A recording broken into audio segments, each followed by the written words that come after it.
Well, it's been about 24 hours since Bryan Kohberger confessed to his crimes. He's the man who confessed to killing 4 University of Idaho students in their Moscow home in November of 2022.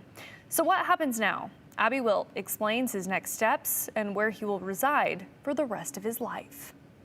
Bryan Kohberger will return here to the Ada County Courthouse on July 23rd for a sentencing hearing. Now at that hearing, victims can talk, witnesses can talk, and Kohberger himself can even speak. There's no way to know whether Mr. Kohberger would articulate any of those things. After pleading guilty to murdering 4 University of Idaho students, Guilty. Idaho's former Attorney General David Leroy says Kohberger's next step is deciding whether he will testify about why he stabbed 4 people to death. It's very frequently done that the defendant does articulate to the judge something about their reaction to the process through which they've gone, their remorse for committing the crime. That could happen at a July 23rd sentencing, where the defense, prosecution, victims, and witnesses can speak.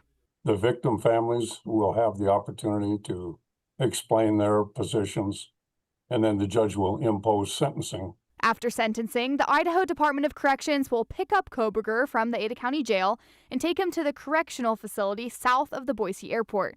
That's the only maximum security prison in Idaho. I would expect him to spend the rest of his life. Once he arrives, the Department of Corrections will evaluate his mental and physical health and see how he will function in a prison environment.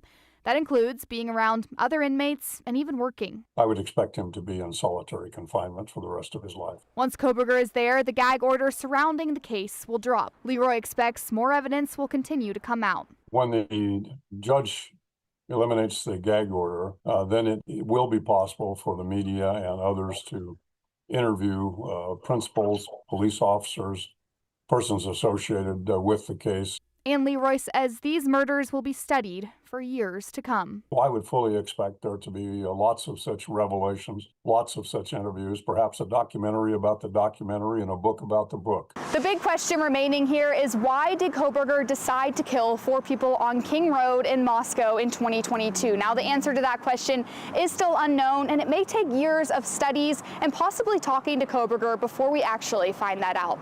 Reporting in Boise, Abby Wilt, Idaho's News Channel 7.